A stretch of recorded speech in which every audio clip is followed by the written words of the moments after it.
지금 유럽 언어학계가 충격에 휩싸였습니다. 최근 동남아시아의 한 산악 지역에서 한국과 언어, 구조와 생활 풍습이 놀랍도록 유사한 민족을 발견했다는 보고서가 나왔기 때문인데요. 이 민족은 정말 놀랍게도 한국과 수천 킬로미터 떨어진 지역임에도 한국과 거의 동일한 형태가 확인되면서 학계 안팎의 주목을 받고 있습니다. 현지인들에 따르면 그들은 오래전 눈 내리는 북쪽에서 왔다고 말하고 있었고, 학자는 이 증언을 토대로 고대 동아시아 이주설과의 연관성을 제기했는데요. 전문가들은 이것이 단순한 우연인지 혹은 민족적 유전이나 기억, 언어와 풍습에 남아있는 것인지 지금부터가 진짜 분석의 시작이라며 말을 아꼈습니다. 도대체 어떤 민족이며 무엇이 한국과 그토록 닮은 걸까요? 그 시작은 스위스의 언어학자가 우연히 산악지대를 조사하면서부터라고 하는데요. 그 놀라운 이야기를 전해드리겠습니다. 잠깐 이야기를 시작하기 전 1초의 시간만 내셔서 구독과 좋아요를 눌러주신다면 영상 제작에 아주 큰 힘이 됩니다. 그럼 지금부터 이야기를 시작하겠습니다. 안녕하세요. 저는 스위스 취리히 대학교에서 언어학 교수로 재직 중인 엘리자베스 켈러입니다. 얼마 전 라오스 북부 산악지대에 다녀온 후 제 인생이 180도 바뀌는 일이 생겼습니다. 상상도 못할 일이었죠. 언어란 단지 의사소통의 도구일 뿐이라고 굳게 믿고 있었습니다. 유럽 최고 언어학회 연구원으로 수많은 논문을 발표했지만 라후족 마을에 발을 들이는 순간 모든 학문적 확신이 흔들렸습니다. 라후족 마을로 들어서는 길, 멀리서 보이는 풍경이 어딘가 낯설지 않았어요. 산으로 둘러싸인 작은 마을, 처마가 깊은 집들, 그리고 마당에서 절구질하는 여인들의 모습까지. 어디서 본 듯한 이 풍경은 제가 몇 달 전 연구차 들렀던 한국의 시골 마을과 묘하게 닮아 있었습니다. 켈러 박사님, 이쪽으로 오세요. 통역사민이 나를 안내했습니다. 마을 어르신들이 모여있는 집으로 들어서는데 그 순간 저는 그대로 멈춰 섰어요. 방바닥에 놓인 상, 그 위에는 찰밥과 푸른 나물, 그리고 갈색 된장 같은 것과 돼지머리가 차려져 있었으니까요. 이건 제사상 아닌가요? 무심코 한 말이었습니다. 통역사민이 놀란 표정으로 물었어요. 한국 제사를 아세요? 지난번 연구 때 본 적이 있어요. 정확히 이런 모습이었죠. 마을 어르신이 절을 하는 모습, 음식을 차리는 순서, 심지어 고개 숙여 인사하는 방식까지. 모든 것이 제가 한국에서 봤던 그것과 같았습니다. 우연의 일치라기엔 너무 많은 것이 겹쳤어요. 우리는 눈 덮인 북쪽에서 왔답니다. 마을에서 가장 연장자라는 할머니가 말했어요. 우리 조상들은 큰 전쟁을 피해 남쪽으로 내려왔다고 해요. 그 순간 제 머릿속에 고구려 유민설이 스쳐 지나갔습니다. 7세기 고구려가 멸망한 후 수만 가구가 남쪽으로 강제 이주되었다는 기록. 그리고 그중 일부는 더 남쪽으로 이동했다는 학설이 있었어요. 혹시 이 마을 사람들의 뿌리에 대한 전설이 더 있나요? 제가 물었습니다. 할머니는 미소를 지으며 말했어요. 우리는 사계절이 뚜렷한 땅에서 왔어요. 겨울에는 하얀 눈이 쌓였고 가을에는 붉은 단풍이 들었죠. 하지만 지금은 그런 계절이 없어요. 저는 할머니의 손을 잡았습니다. 그녀의 손은 따뜻했고 마치 오래된 지혜를 품고 있는 것 같았어요. 할머니, 고향에 대한 기억이 있으신가요? 직접 본 적은 없지만 마음으로는 알고 있어요. 우리는 항상 북쪽을 향해 절을 올리죠. 할머니의 말에 제 가슴이 쿵 내려앉았습니다. 그날 밤 숙소로 돌아와 노트북을 열었습니다. 고구려 유민들의 남하 경로를 추적한 논문들을 하나하나 살펴보았어요. 그리고 지도 위에서 라오스 북부 지역을 확인했습니다. 이건 단순한 우연이 아니었어요. 다음 날 아침 마을의 작은 학교를 방문했습니다.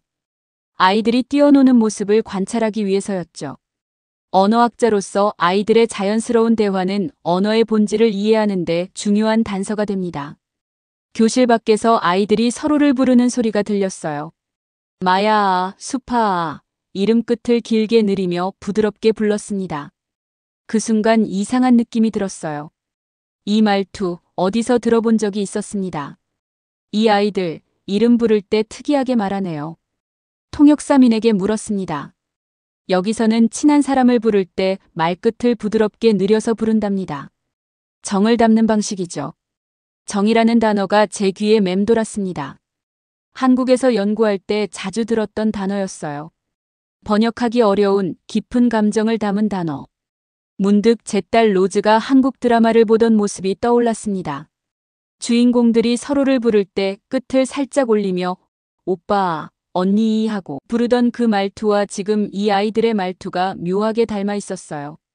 혹시 이런 말투가 어디서 왔는지 아세요? 제가 물었습니다. 미는 고개를 저었어요. 그냥 우리 말투예요. 할머니 때부터 그랬대요. 아이들이 뛰어노는 모습을 더 지켜보았습니다. 놀이도 익숙했어요. 한 줄로 서서 술래잡기를 하는 모습은 제가 한국에서 본 무궁화 꽃이 피었습니다와 거의 같았습니다.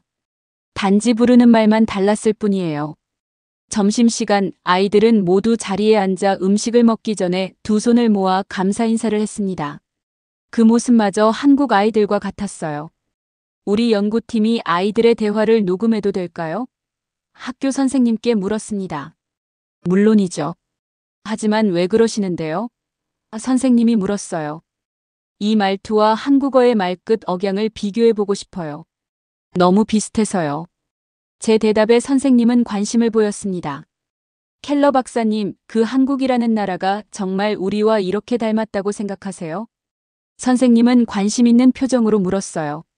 저는 한국에 대해 책에서만 읽어봤을 뿐인데 정말 이렇게 많은 공통점이 있나요? 네, 놀라울 정도로 많아요.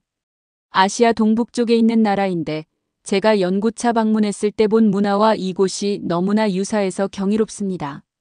그날 오후 아이들의 대화를 모두 녹음한 후 숙소로 돌아와 분석했습니다. 말끝에 억양 감정을 담는 방식, 심지어 존경을 표현하는 말투까지. 모든 게 한국어의 구조와 맞아떨어졌어요. 이건 단순한 언어적 유사성을 넘어선 것이었습니다. 이건 기억의 흔적이었어요. 마을에 머문 지 일주일째 되는 날, 특별한 의식이 있다고 했습니다. 조상을 기리는 의식이라고 했어요. 아침 일찍부터 마을 사람들은 분주히 움직였습니다. 여자들은 찰밥을 만들고 남자들은 제단을 준비했어요. 의식이 시작되기 전 모두가 깨끗한 옷으로 갈아입었습니다. 흰색 상의에 검은색 하의, 그 모습이 한국의 전통 복장과 닮아 있었어요. 제단 앞에 모든 사람이 모였고 마을의 장로가 앞으로 나섰습니다. 장로는 먼저 제단에 절을 3번 했습니다. 그리고는 조상신에게 말을 건넸어요. 비록 언어는 다르지만 그 순서와 형식은 제가 한국에서 본 제사와 완전히 일치했습니다. 술을 3번 올리고 음식을 차례대로 올리고 다시 절을 하는 모습까지. 이건 정말 놀라워요. 옆에 있던 민에게 속삭였습니다. 한국의 제사와 똑같아요. 민도 놀란 표정이었어요. 정말요? 그렇다면 이 의식이 어떻게 이곳까지 전해진 걸까요? 의식이 끝난 후 모든 사람이 함께 음식을 나누어 먹었습니다. 이건 역시 한국의 제사 후 음복과 같았어요. 음식을 먹으며 조상에 대한 이야기를 나누는 모습까지. 밤이 되어 숙소로 돌아온 후 조교 톰과 이야기를 나눴습니다. 톰은 역사학을 전공한 학생이었어요. 톰, 이건 단순한 문화교류로는 설명할 수 없어.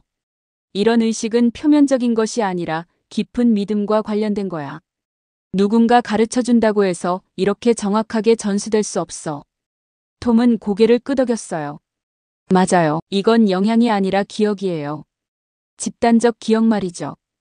고구려 멸망 이후 약 3만 8천호가 강제 이주되었다는 기록이 있어. 제가 노트북을 열며 말했습니다. 그리고 일부는 더 남쪽으로 이동했다는 학설도 있지.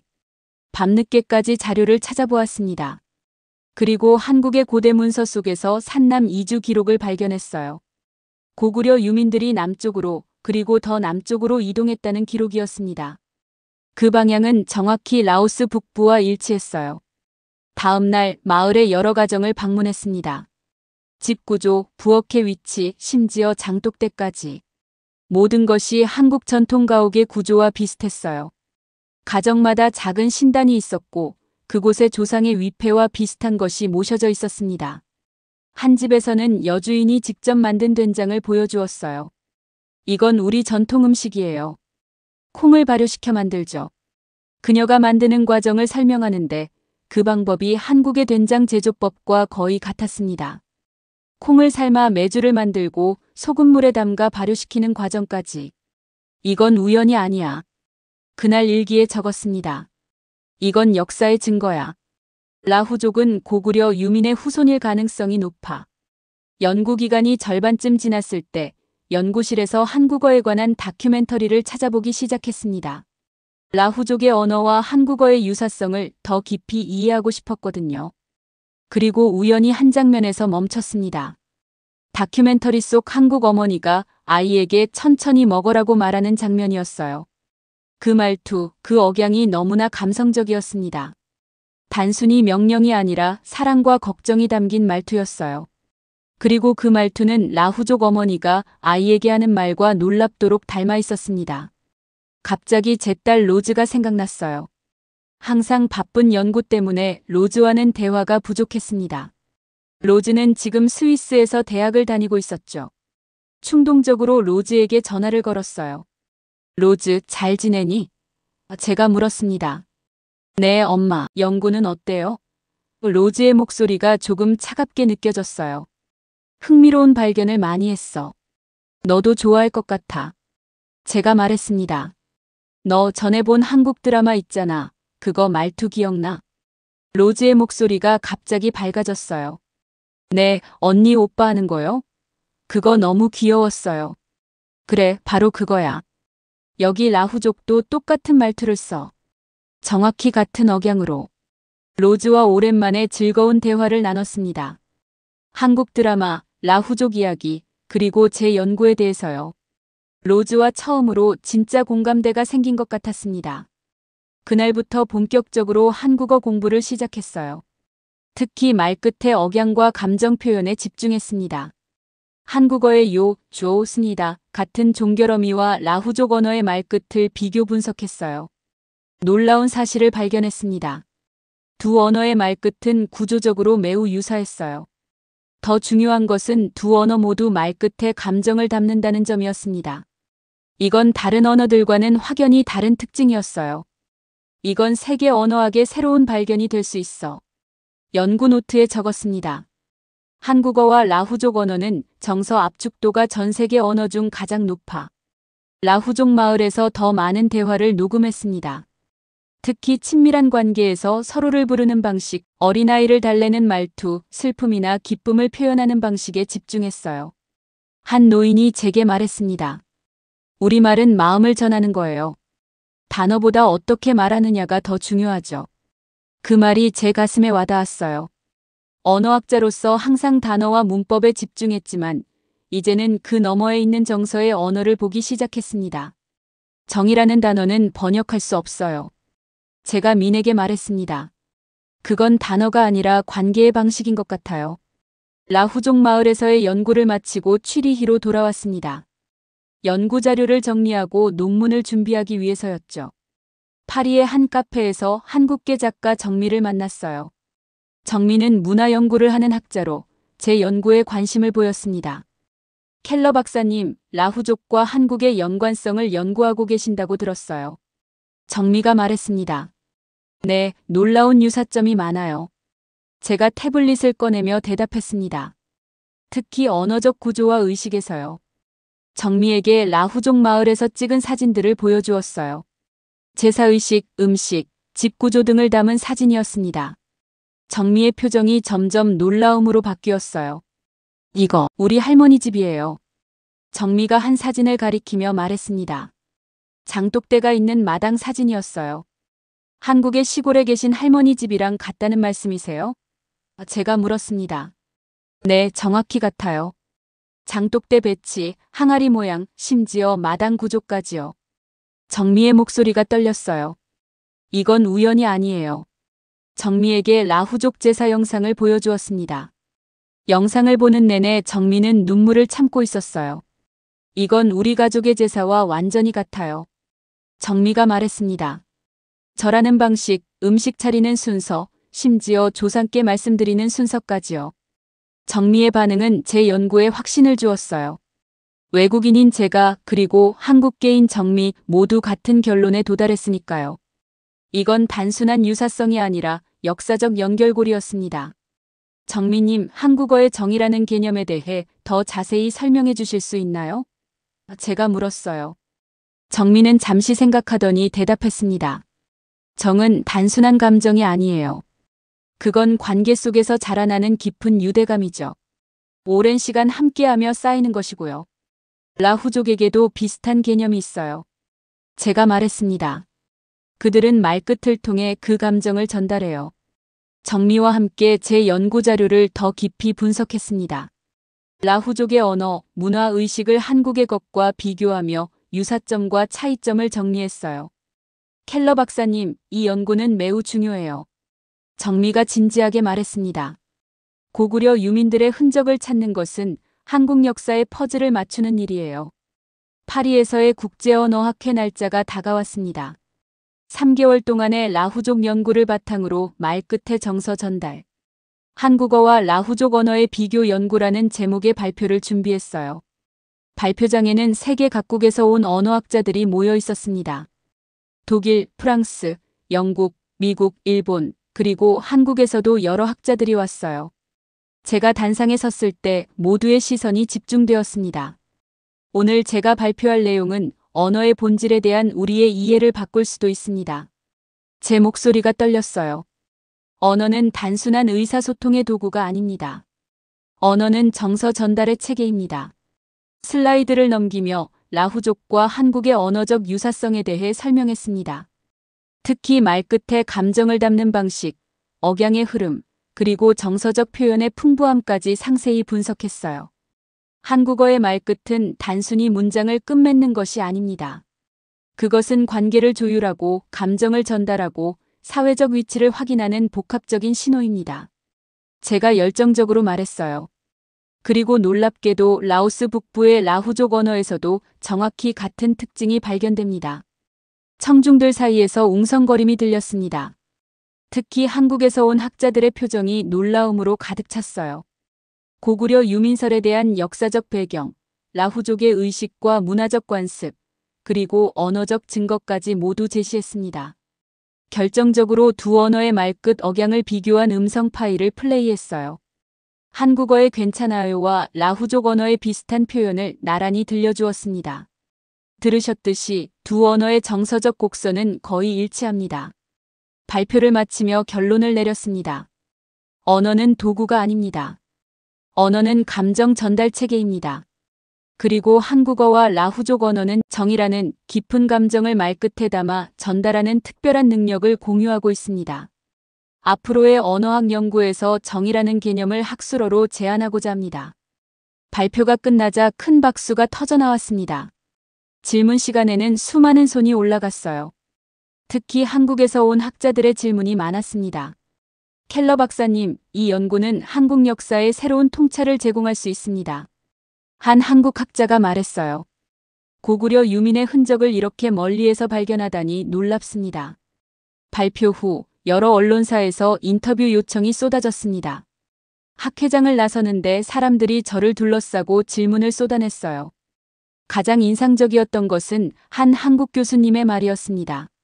켈러 박사님, 당신은 우리 한국인도 잘 모르는 우리의 역사를 발견하셨어요. 이건 단순한 언어 연구가 아니라 잃어버린 역사의 복원입니다. 그날 밤 호텔방에서 로즈에게 전화했습니다. 로즈, 발표가 대성공이었어. 흥분된 목소리로 말했어요. 정말요? 축하해요, 엄마. 로즈의 목소리도 기뻐 보였습니다. 그럼 이제 라후족과 한국이 연결되어 있다는 게 증명된 거예요? 완전히 증명하려면 더 많은 연구가 필요하지만 지금까지의 증거는 매우 강력해. 제가 대답했어요. 로즈, 넌 내 발표 내용을 제일 먼저 들었던 사람이야. 기억나? 로즈가 웃었습니다. 네, 기억나요. 처음으로 엄마 연구에 관심이 생겼던 순간이었어요. 전화를 끊고 창밖을 바라보았습니다. 발표 후 한 달이 지나 다시 라후족 마을을 방문했습니다. 더 깊은 연구를 위해서였죠. 하지만 이번엔 혼자가 아니었어요. 딸 로즈가 함께했습니다. 제 연구에 관심을 보인 로즈가 학기 방학을 이용해 동행하기로 한 거예요. 마을에 도착했을 때 충격적인 소식을 들었습니다. 라후족의 일부 공동체가 도시로 이주하면서 전통과 언어를 잃어가고 있다는 이야기였어요. 젊은이들은 더 이상 우리 말투로 말하지 않아요. 마을 어르신이 안타까운 표정으로 말했습니다. 도시에 가면 우리의 정서가 사라진대요. 그 말을 듣고 가슴이 아팠습니다. 수천 년을 이어온 정서가 단 한 세대 만에 사라질 수도 있다는 사실이 두려웠어요. 정은 사라질 수 있어요. 민이 말했습니다. 그래서 기록하고 보존해야 하죠. 로즈는 마을 아이들과 금세 친해졌습니다. 언어는 통하지 않았지만 마음은 통했어요. 연구를 위해 마을 곳곳을 다니며 더 많은 데이터를 수집했습니다. 특히 이번에는 유전학적 접근도 시도했어요. 마을 사람들의 동의를 얻어 DNA 샘플을 채취했습니다. 이 데이터는 나중에 한국인의 DNA와 비교할 예정이었어요. 어느 날 저녁 로즈와 함께 마을 어르신들의 이야기를 듣는 시간을 가졌습니다. 그들은 조상으로부터 들은 이야기, 전설, 그리고 노래를 들려주었어요. 한 할머니가 노래를 불렀습니다. 가사는 이해할 수 없었지만 그 멜로디가 어딘가 익숙했어요. 나중에 알고 보니 그 노래의 구조는 한국 민요와 매우 유사했습니다. 로즈, 이 노래 들어봐. 제가 속삭였어요. 이 선율, 어디서 들은 것 같지 않니? 로즈는 고개를 끄덕였습니다. 네, 한국 드라마 속 전통 노래와 비슷해요. 할머니가 노래를 마치자 모두가 박수를 쳤습니다. 할머니의 눈에는 눈물이 고여 있었어요. 이 노래는 우리의 슬픔을 담고 있어요. 고향을 잃은 슬픔이죠. 그날 밤 로즈와 함께 연구 텐트에서 수집한 데이터를 정리했습니다. 로즈는 컴퓨터 작업을 도와주었어요. 엄마, 이 연구가 왜 이렇게 중요한지 이제 알겠어요. 로즈가 진지하게 말했습니다. 이건 단순한 언어 연구가 아니라 사람들의 정체성을 찾아주는 일이에요. 제 가슴이 따뜻해졌습니다. 로즈와 이렇게 깊은 대화를 나눈 적이 드물었거든요. 라오스에서의 마지막 날, 로즈와 함께 근처 도시의 한국 식당을 방문했습니다. 단순한 호기심에서였어요. 식당에 들어서자 종업원이 밝은 미소로 맞이했습니다. 안녕하세요. 그 한마디에 저도 모르게 미소가 지어졌습니다. 그 말투, 그 억양 속에 담긴 따뜻함이 느껴졌거든요. 로즈도 같은 느낌이었는지 저를 바라보며 미소 지었어요. 식사를 하며 로즈에게 말했습니다. 로즈, 이제 알겠니? 정은 문화가 아니야. 정은 기억이고 온기야. 그리고 그 온기는 말끝에 담겨 있어.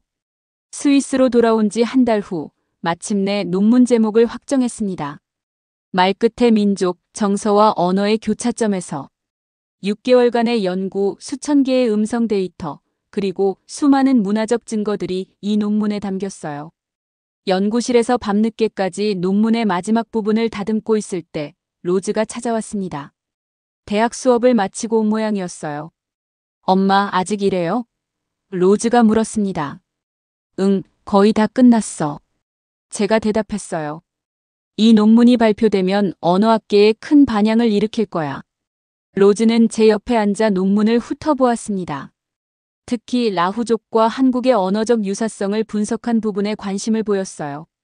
엄마, 정말 대단해요. 로즈가 진심으로 말했습니다. 엄마는 언어 속에 있는 감정을 발견했어요. 제가 웃었습니다. 사실 그건 늘 거기 있었어. 내가 발견한 게 아니라 그저 눈치챈 거지. 그래도 대단해요. 로즈가 말했어요. 그런데 엄마, 한 가지 제안이 있어요. 뭔데? 제가 물었습니다. 로즈가 조금 망설이다가 말했어요. 우리 한국 가볼래요? 엄마 연구의 또 다른 절반을 직접 보면 좋을 것 같아서요. 그 말에 저는 잠시 생각에 잠겼습니다. 라후족에서 발견한 것들이 정말 한국에서 온 것이라면 그 원료를 직접 확인하는 것도 의미가 있을 거예요. 좋은 생각이구나. 제가 대답했습니다. 논문이 끝나면 한국에 연구 방문을 계획해 볼게. 그렇게 몇 주가 지나고 논문이 완성되었습니다. 그리고 약속대로 한국행 비행기 티켓을 예약했어요. 로즈는 너무 기뻐했고 저 역시 설렜습니다. 공항으로 가는 길, 로즈는 계속해서 한국에 대해 이야기했습니다. 한국 드라마, 음식, 문화. 로즈가 이렇게 열정적인 모습은 처음 보는 것 같았어요. 공항에 도착해 탑승 게이트로 향하는데 갑자기 로즈가 멈춰 섰습니다. 그리고는 제 손을 잡고 말했어요. 엄마, 제가 한국어를 조금 배웠어요. 로즈가 수줍게 말했습니다. 정말? 어디서 배웠어? 제가 놀라서 물었어요. 인터넷으로요. 엄마가 라후족 연구하는 동안 저도 한국어를 공부했어요. 로즈의 얼굴이 상기되었습니다. 그럼 뭘 배웠는지 들려줄래? 제가 웃으며 물었어요. 로즈는 잠시 망설이다가 입을 열었습니다. 천천히 가요, 엄마. 그 순간 제 가슴이 뭉클해졌습니다. 라후족 마을에서 들었던 그 말투, 그리고 다큐멘터리에서 들었던 한국 어머니의 말투가 제 딸의 입에서 나오고 있었으니까요. 말끝에 담긴 따뜻함, 그 정이 느껴졌습니다. 오늘 이야기 어떻게 들으셨나요? 한 외국 학자가 우연히 마주한 낯선 말투, 그리고 오래된 전승 속 한마디가 결국 수천 년 전의 기억을 꺼내고 우리가 당연하게 여겼던 말끝의 정서가 세계적 학문 주제가 되기까지 그 모든 과정은 놀라움과 감동의 연속이었습니다. 그녀는 말했습니다. 말이 감정을 전할 수 있다는 걸 한국어가 처음으로 알려줬다고요. 그리고 그 감정은 한민족의 품격이자 문화의 깊이라는 걸 스위스에서, 라오스에서, 학회 강단에서 직접 증명해냈습니다. 때로 우리는 우리의 말, 우리의 풍습이 별것 아니라 느껴질 때가 있습니다. 하지만 누군가의 눈에는 그 모든 것이 오래된 지혜이자 지켜야 할 가치로 보였던 겁니다. 조용히 그러나 단단하게 한국이라는 이름을 또 한 줄 새긴 이야기. 오늘도 잊지 않고 함께해 주셔서 진심으로 감사합니다. 구독자 여러분의 하루가 부드러운 말 한마디처럼 따뜻하고 평온하시길 바랍니다. 지금까지 감동버킷의 혜인이었습니다. 다음 이야기에서 다시 인사드리겠습니다. 감사합니다.